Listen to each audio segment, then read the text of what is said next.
بسم الله الرحمن الرحيم. السلام عليكم ورحمة الله وبركاته. إن الحمد لله والصلاة والسلام على رسول الله. رب اشرح لي صدري ويسر لي أمري واحلل عقدة من لساني يفقه قولي. اللهم فقهنا في الدين.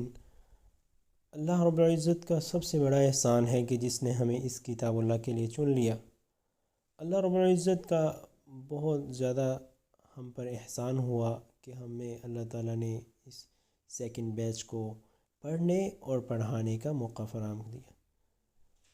یہ قرآن کی تعلیم دنیا کی سب سے اول تعلیم ہے۔ جن کو اللہ نے قرآن کے لیے چن لیا بے شک ان سے بڑھ کر کچھ نہیں ہے۔ تو یہ کوئی عام تعلیم نہیں ہے۔ اللہ رب العزت نے جب قرآن نازل کیا تو لیلۃ القدر راتوں میں افضل رات کا انتخاب کیا۔ جب دنوں کی باری آئی تو دنوں میں رمضان کا انتخاب کیا۔ مہینوں کی باری آئی تو اللہ تعالیٰ نے رمضان کا انتخاب کیا، اور نبیوں کی باری آئی تو نبیوں کے سردار کا انتخاب کیا، اور جب وہی لے آنے والے فرشتے کی باری آئی تو فرشتوں کا جو سب سے عظیم فرشتہ جبریل علیہ السلام کی ڈیوٹی لگائی۔ قرآن یہ دنیا کی سب سے بڑی عظیم دولت ہے۔ جس کو یہ مل گئی اس کو سب کچھ مل گیا۔ جس کے پاس دوسری ڈگریاں ہیں، پی ایچ ڈی ہے، بڑی بڑی ڈگریاں ہیں، ڈاکٹر ہے، انجینئر ہے، یا کچھ بھی نہیں ہے، جس کے پاس قرآن ہے اس کے پاس سب کچھ ہے۔ جس کے پاس وہ سب ہے اس کے بعد کچھ بھی نہیں ہے اگر قرآن نہیں ہے۔ تو آپ تو خاص لوگوں میں شامل ہیں۔ سیکنڈ بیچ کا سیکنڈ لیکچر ہے۔ آپ اس کورس کو ایک بہترین ٹیچر سے سیکھ رہے ہیں۔ انشاءاللہ آپ کو بہت سارے فائدے ملیں گے۔ یہ ابھی آغاز ہے۔ کچھ آپ کو ساتھ ساتھ ہدایات کے لیے یہ چھوٹی سی ویڈیو بنائی جاتی ہے یہ لیکچر کی صورت میں۔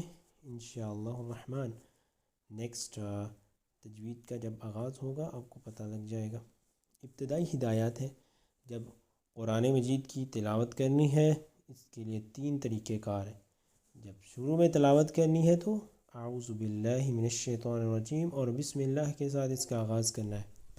جب تلاوت کا درمیان آ جائے تو بسم اللہ الرحمن الرحیم، بسم اللہ سے ہم تلاوت کر رہے ہیں تو بسم اللہ سے سورت کا آغاز کریں گے درمیان میں، اور اگر تلاوت کرتے ہوئے درمیان میں ہم نے کسی سے بات کر لی ہے تو پھر اعوذ باللہ پڑھیں گے، اکیلی بسم اللہ نہیں پڑھیں گے۔ 3 یہ چیزیں ہیں آپ کو سبق سنانے کے لیے۔ یہ 3 چیزیں آپ نے سنانی ہیں کہ کیسے اعوذ باللہ اور بسم اللہ کو پڑھا جائے گا۔ تینوں چیزوں کا خیال رکھنا ہے۔ زبر زیر پیش کو حرکت کہتے ہیں۔ زبر حرکت، زیر حرکت، پیش حرکت۔ کسی بھی حرف کے اوپر یہ زبر زیر پیش آ جائے تو اس کے اندر حرکت پیدا کر دیتی ہے۔ جیسے کہ با زبر با، با زیر بی، با پیش بو۔ با کے اوپر زبر نہیں تھی تو با خالی تھا، اس لیے اس کے اندر حرکت بھی نہیں تھی، موومنٹ نہیں تھی۔ جب زبر آئی تو اس کی حرکت زبر والی فتحہ، منہ کھل گیا زبر سے، اوپر کی طرف آواز ہوتی ہے، زیر کی نیچے کی طرف، اور پیش کی ہونٹ کو گول کر کے۔ تو اس لیے حرکت نہ لمبی کریں نہ زیادہ چھوٹی، ٹھیک ہے۔ حرکت کتنی کرنی ہے؟ با زبر با، با زیر بی، با پیش بو، اتنی، اس سے لمبا نہیں کرنا۔ تو جیسے با با بی بو، با بی بو۔ اب میرے ساتھ پریکٹس کریں۔ الف زبر آ، الف زیر ای، الف پیش او، آ ای او، ایسے با بی بو، تا تی تو، ثا ثی ثو۔ اس چیز کو یاد رکھنا ہے۔ با بی بو، ثا ثی ثو، سب کے اوپر ایسے ہی الف سے لے کے یا تک۔ تو ان کو کیا کہتے ہیں؟ حرکت۔ تو ان تینوں کو لمبا نہیں کرنا۔ جب تنوین ہے، 2 زبر 2 زیر 2 پیش کو تنوین کہا جاتا ہے، ٹھیک ہے۔ تنوین نون کی آواز آتی ہے ان کو پڑھتے ہوئے۔ میم 2 زبر من، میم 2 زیر میم، میم 2 پیش من۔ اب لاسٹ میں نون کی آواز آتی ہے اس لیے من مین من۔ یہ 2 زبر 2 زیر 2 پیش کو تنوین کہتے ہیں۔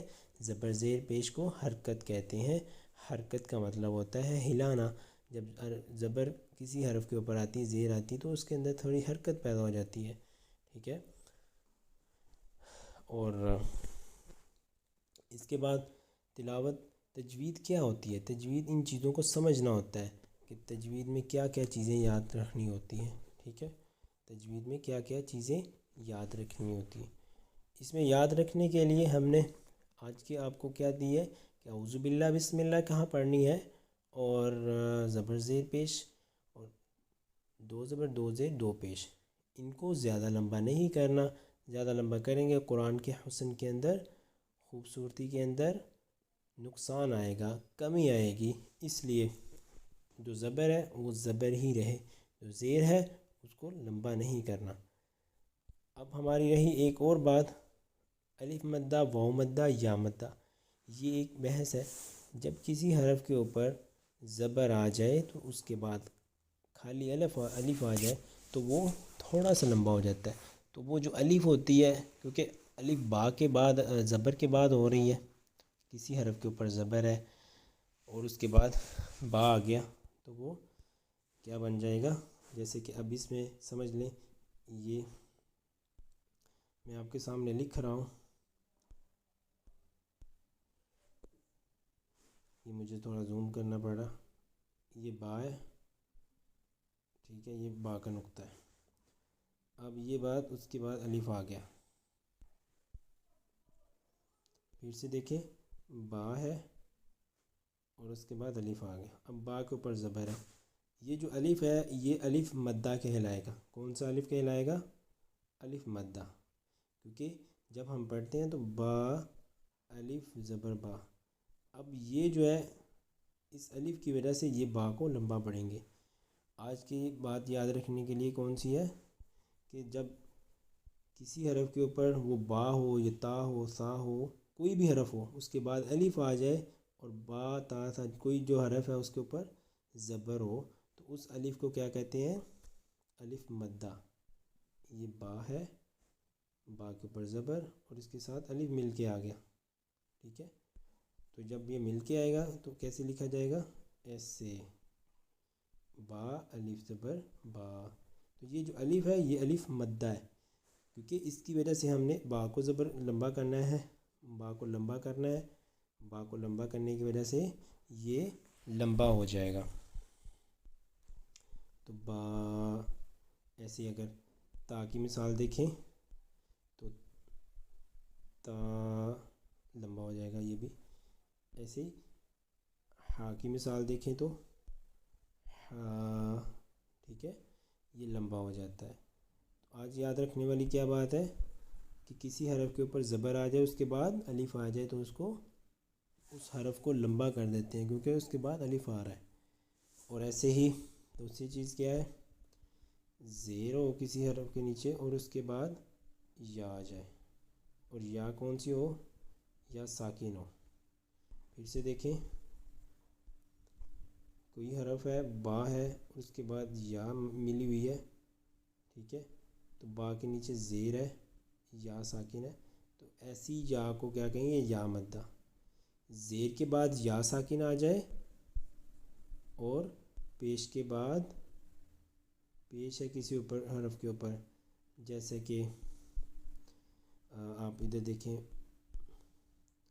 با کے اوپر پیش ہو اور اس کے بعد واو ساکن آ جائے. یہ با ہے، اس کے اوپر پیش ہے، اس کے بعد یہ واو ساکن ہے اور با کو لمبا کریں گے. کتنی چیزیں ہوگی؟ کتنی چیزیں ہوگی جمع؟ جب کسی حرف کے اوپر زبر آ جائے، اس کے بعد الف آ جائے تو وہ با لمبا ہوگی. ٹھیک ہے، با. اب کسی حرف کے نیچے زیر آ جائے، اس کے بعد یا ساکن ہو تو وہ با نیچے کی جانب لمبا ہوگا، جیسے بی. اب کسی حرف کے اوپر پیش آ جائے، اس کے بعد واو ساکن آ جائے تو وہ لمبا ہو جائے گی. آج آپ نے صرف اتنی باتیں یاد رکھنی ہے. آپ یاد کر لو گی تو میں آپ کو پھر بتاؤں گا کہ یہ کیوں لمبا ہوتی ہے. یہ کل میں بتاؤں گا کہ یہ کیوں با لمبی ہوتی ہے. یہ کوئی حرف ایسے اس کے بعد زبر آ جائے تو اس کے بعد الف آ جائے، یہ کیوں لمبا کرتے ہیں. تو یہ ہم ان چیزوں کو دیکھیں گے انشاءاللہ. آج کا مختصر سا ذرا سا سبق ہے جس میں ہم نے الف مدہ، واو مدہ، یا مدہ کو دیکھا ہے، زبر زیر پیش کو دیکھا ہے، اور اعوذ باللہ بسم اللہ کیسے پڑھی جاتی ہے. تجوید کا جب آغاز ہوگا آپ کو ہر حرف کے اوپر بتایا جائے گا کہ یہ اعوذ میں الف کو کیسے پڑھنا ہے، عین کو کہاں سے پڑھنا ہے، ذال کو کیسے ادا کرنا ہے، الف کی مقدار کتنی ہوگی، ہر حرف پہ ایک لیٹر پر آپ کو پوری تفصیل سے بتایا جائے گا۔ آپ کی ذمہ داری کیا ہے آج کہ آپ نے صرف اعوذ باللہ من الشیطان الرجیم کتنی جگہ پڑھا جاتا ہے، کیسے کہ سٹارٹ میں تلاوت ہو تو اعوذ باللہ بسم اللہ، درمیان میں صورت آ جائے تو بسم اللہ، جب درمیان میں باتیں کر رہے ہیں تلاوت کے دوران تو پھر پڑھتے ہوئے اعوذ باللہ پڑھیں گے۔ زبر زیر پیش، دو زبر دو زیر پیش کی بات ہے، اور الف مدہ واو مدہ یا مدہ ان کو سنانا ہے۔ یہ آپ کا سبق ہے۔ سبحانک اللہم ربنا و بحمدک، اشہد ان لا الہ الا انت، استغفرک و اتوب الیک۔